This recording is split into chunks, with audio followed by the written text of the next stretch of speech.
Hello, good evening everyone. प्यारे साथियों नमस्कार, स्वागत है आप सभी का आपके प्यारा सा यूट्यूब चैनल पे। मैं उम्मीद करता हूं कि आप सभी कोई मस्त होंगे। तो प्लीज हंसते रहिए, मुस्कुराते रहिए, स्वस्थ रहिए और खूब मन लगा करके पढ़ाई करते रहिए। आज का ये सेशन बहुत ही शानदार है क्योंकि इस सेशन के अंदर हम लोग ऑब्जेक्टिव क्वेश्चन करने वाले हैं। और जो हम लोगों ने चैप्टर पढ़ा था पुत्र वियोग चैप्टर, उसी चैप्टर का इसमें हम लोग ऑब्जेक्टिव क्वेश्चन करेंगे। उसके क्वेश्चन आंसर भी पढ़ाई हो चुका है। तो चलिए स्टार्ट करते हैं। एक बार सभी को अपने दोस्तों से वीडियो को शेयर कर देना और फाइनली स्टार्ट करते हैं। चीजों को समझना, लगातार आप सब कोई क्वेश्चन बनाते चलना। देखो, स्टार्ट करें बच्चों। गुड इवनिंग बच्चों। ऑडियो क्लियर है ना?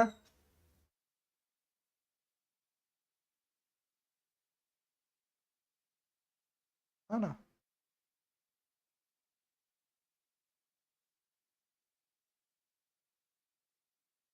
यस, ठीक है बच्चों, स्टार्ट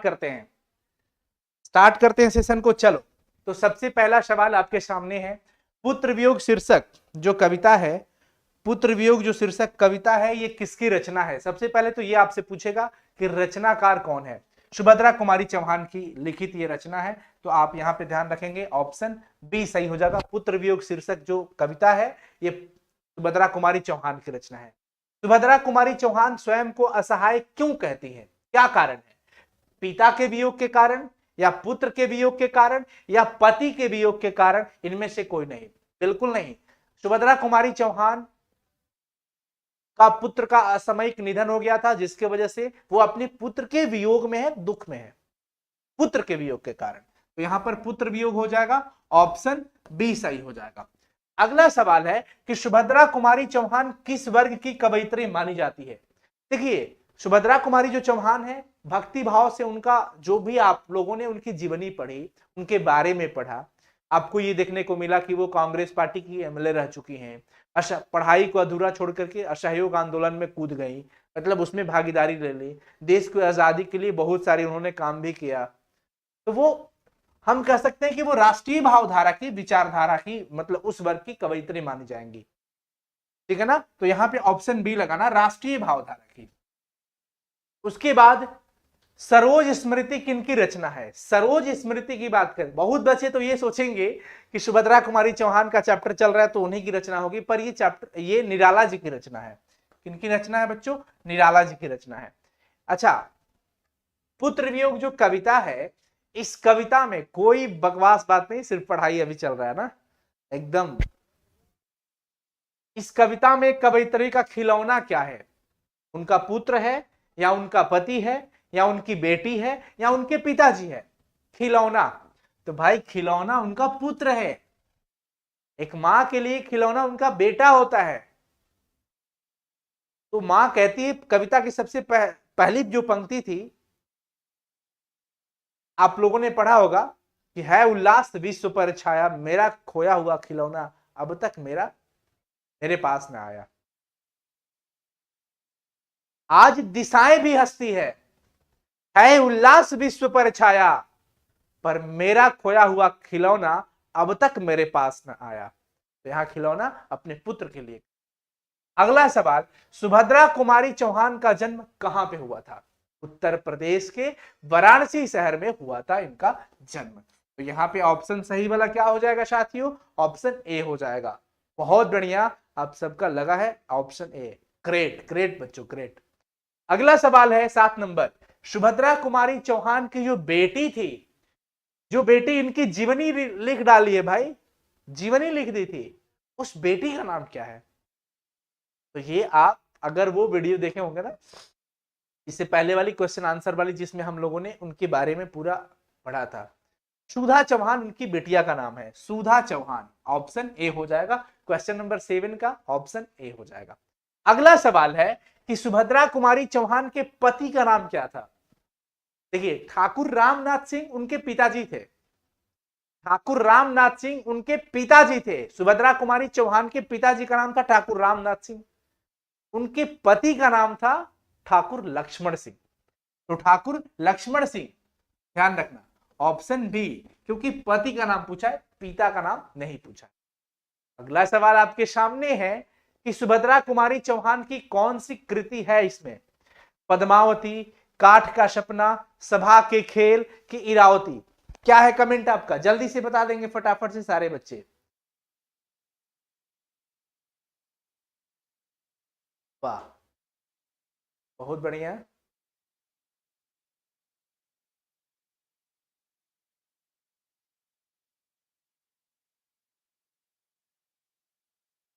सभा के खेल, बहुत बढ़िया। ऑप्शन सी करेक्ट बच्चों, ऑप्शन सी।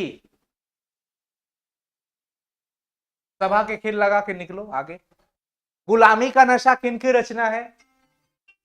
ये नाटक है और ये नाटक ठाकुर लक्ष्मण सिंह के द्वारा रचित है, जिस पर अंग्रेजों ने इसे ये जब्त कर लिया था, अंग्रेजों के द्वारा जब्त कर दिया गया था। भारतीय डाकतार विभाग ने सुभद्रा कुमारी चौहान के सम्मान में क्या जारी किया था?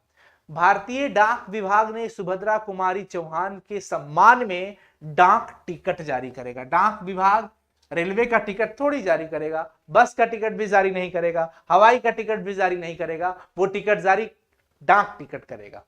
ओके, इसके बाद भारतीय डाकतार विभाग ने 6 अगस्त 1976 को 6 अगस्त 1976 को सुभद्रा कुमारी चौहान के सम्मान में कितने पैसे का डाक टिकट जारी किया? कितने पैसे का डाक टिकट जारी किया? तो ये 25 पैसे के टिकट थे, हाँ 25 पैसे के डाक टिकट थे, वो जारी हुआ था। ओके बच्चों, क्लियर है ना? यस। अगला है कुली प्रथा किनकी रचना है? कुली प्रथा और गुलामी की नशा, कुली प्रथा और गुलामी की नशा ये उनके पति ठाकुर लक्ष्मण सिंह की रचना है, जो कि नाटक था और अंग्रेजों ने इसे जब्त कर लिया था। ओके, तो यहां पे ठाकुर लक्ष्मण सिंह कहेंगे, ऑप्शन ए 13 का। अगला है कि किस प्रसिद्ध स्कूल में कवयित्री महादेवी वर्मा सुभद्रा कुमारी चौहान की सहपाठी थी? आपने पढ़ा था वो सेशन में, हमने आपको बताया भी था कि सुभद्रा कुमारी चौहान महादेवी वर्मा के साथ क्रास्थविट गर्ल्स स्कूल इलाहाबाद में पढ़ी हैं। किसमें? इलाहाबाद में। देखो यहाँ पे गाजियाबाद, फैजाबाद, फर्रुखाबाद ये सब जगह मत सेलेक्ट करना, हालांकि सब क्रास्थविट गर्ल्स स्कूल का ही नाम है, पर ये सब नहीं होंगे क्योंकि लोकेशन कहां पे था उनका? इलाहाबाद वाले स्कूल में उन्होंने पढ़ाई किया था। ओके, तो याद रखना बच्चों, महादेवी वर्मा की सहपाठी थी सुभद्रा कुमारी चौहान, क्रास्थविट गर्ल्स स्कूल में। उसके बाद आता है कि सुभद्रा कुमारी चौहान अपनी पढ़ाई को अधूरी छोड़कर डॉट डॉट डॉट में सक्रिय भूमिका निभाने लगी। किस, यहां पे आप देख रहे हो आंदोलन का नाम है, किस आंदोलन में वो कूद पड़ी थी? अपनी पढ़ाई अधूरा, 9वीं क्लास तक पढ़ के पढ़ाई को अधूरा छोड़ करके असहयोग आंदोलन में आ गई। किस आंदोलन में आ गई? असहयोग आंदोलन में।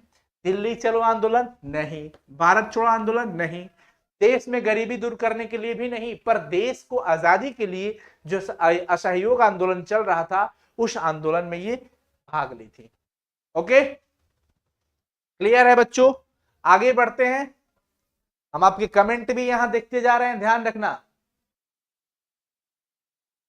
सुभद्रा कुमारी चौहान को किस पार्टी का एमएलए चुना गया था? ये क्वेश्चन बहुत ही ट्रेंडिंग है, ये बहुत ही ट्रेंडिंग, कई बार लगातार ऑब्जेक्टिव क्वेश्चन में ये पूछता है बच्चों, ध्यान रखना।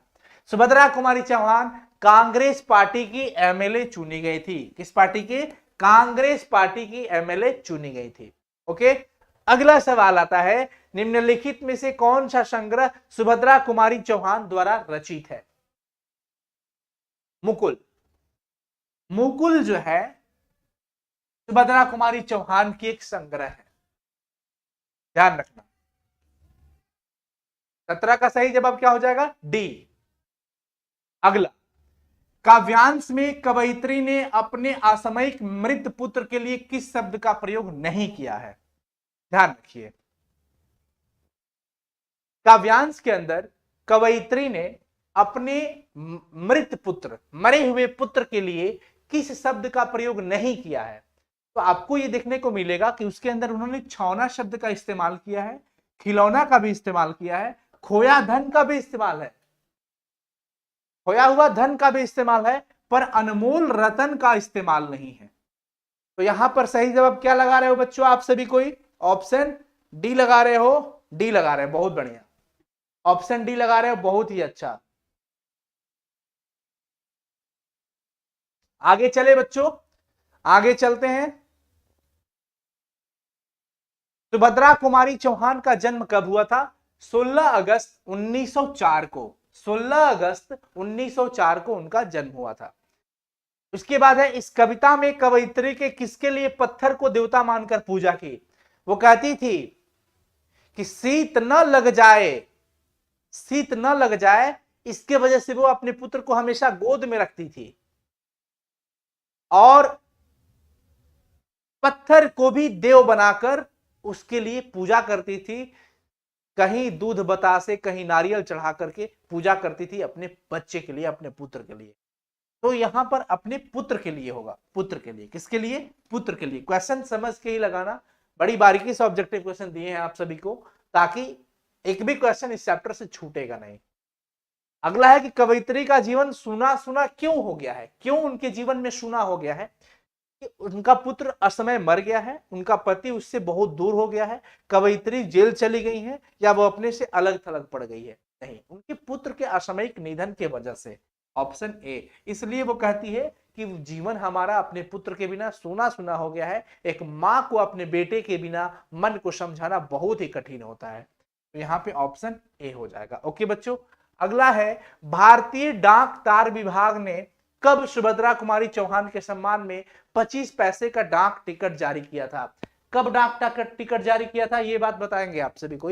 हालांकि इससे पहले वाले क्वेश्चन में डेट ईयर भी मेंशन था, 6 अगस्त 1976 को।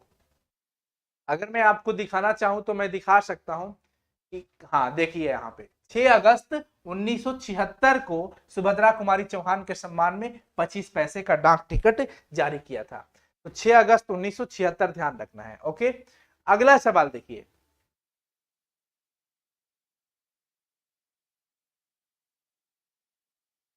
तो कहां पे थे, कहां पे थे, कहां पे थे? यहां पे 6 अगस्त 1976। अगला सवाल, सुभद्रा कुमारी चौहान के पिताजी का क्या नाम था? देखो, ठाकुर लक्ष्मण सिंह उनके पति थे, लेकिन ठाकुर रामनाथ सिंह उनके पिताजी थे। तो ठाकुर रामनाथ सिंह। एक है ऑप्शन में राजनाथ सिंह, राजनाथ नहीं कहेंगे, ठाकुर रामनाथ सिंह कहेंगे। अगला सवाल, सुभद्रा कुमारी चौहान की जीवनी कौन लिखा? सुभद्रा कुमारी चौहान की जीवनी उनकी बेटी ने लिखा, सुधा चौहान ने। सुधा चौहान कौन है? उनकी बेटी है, पुत्री है उनकी। ठीक है ना, ऑप्शन ए। सुभद्रा कुमारी चौहान की जीवनी किस पुस्तक में लिखा है? वो पुस्तक का नाम क्या है? मिला तेज से तेज। मिला तेज से तेज, यही पुस्तक है जिसके अंदर सुभद्रा कुमारी चौहान की पूरी जीवन कथा, जीवन इसके अंदर रचा गया है, लिखा गया है, और रचने वाला उनकी बेटी है। मिला तेज से तेज, ऑप्शन बी हो जाएगा। सुभद्रा कुमारी चौहान की मृत्यु कब हुई? सुभद्रा कुमारी चौहान की मृत्यु 15 फरवरी 1948 को। याद रखना सभी को, क्या लगा रहे हो ऑप्शन में? उनकी मृत्यु कब हुई बताओ? ऑप्शन में क्या लगा रहे हो? Very good, B B B सही है, 15 फरवरी 1948। अगला है, सुभद्रा कुमारी चौहान की, अच्छा हाँ, मृत्यु हुई थी, कैसे हुई थी भाई? रेल दुर्घटना में, प्लेन दुर्घटना में, बस दुर्घटना में, या कार दुर्घटना में? आप सबको पता था, वो नागपुर से जबलपुर आ रही थी। नागपुर से जबलपुर आने के क्रम में कार एक्सीडेंट हो जाता है और कार दुर्घटना में उनकी मृत्यु हो जाती है। ठीक है ना, कार दुर्घटना में उनकी मृत्यु हो जाती है। अगला सवाल आता है कि व्याकरण की दृष्टि से अपनापन शब्द कौन सा संज्ञा होगा? क्या क्या सर्वनाम है? या देखो, अपनापन एक भावना देता है, भाव देता है, भाववाचक, तो भाववाचक होगा ना। व्युत्पत्ति की दृष्टि से पत्थर की प्रकृति क्या है? पत्थर, मैं आपको बता दूं कि प्रस्तर संस्कृत शब्द है और इसका हिंदी हो जाता है पत्थर। जो संस्कृत के समान होता है उसको हम लोग तत्सम कहते हैं, और इससे बना हुआ जो हिंदी शब्द हो जाता है उसको तद्भव कहते हैं। हमने इस पे बड़े शानदार ट्रिक भी आप सबको बताए थे और काफी स्नेह मिला है। अनुसार हिंदी वाला यूट्यूब चैनल जो है, अनुसार हिंदी के नाम से, आप उस चैनल को जरूर देखो, उस पे वीडियोस भी बहुत सारे अपलोड हुए हैं, पत्र लेखन वगैरह। नहीं देखो तो जाके देखो अभी होम पेज से, या फिर अनुसार हिंदी सर्च कर लेना। तो पत्थर जो है वो तद्भव हो जाएगा। क्या हो जाएगा? तद्भव हो जाएगा। रात दिन कौन सा समास है? समास का शानदार मिलियंस व्यूज मिले हैं, आप सबके स्नेह मिले हैं, और वो बड़ा शानदार ट्रिक था, नहीं देखे हो तो देख लेना।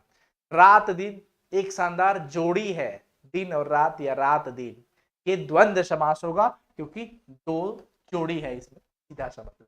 तो ये 30 क्वेश्चन आंसर पुत्र वियोग चैप्टर के रहे। मैं उम्मीद करता हूं आपको अच्छा लगा होगा। ऑल द वेरी बेस्ट साथियों, हंसते रहिए, मुस्कुराते रहिए, स्वस्थ रहिए और खूब मन लगा करके पढ़ाई करते रहिए। कमेंट सेक्शन में कमेंट करके जरूर बताना कि आज का ये सेशन कैसा रहा।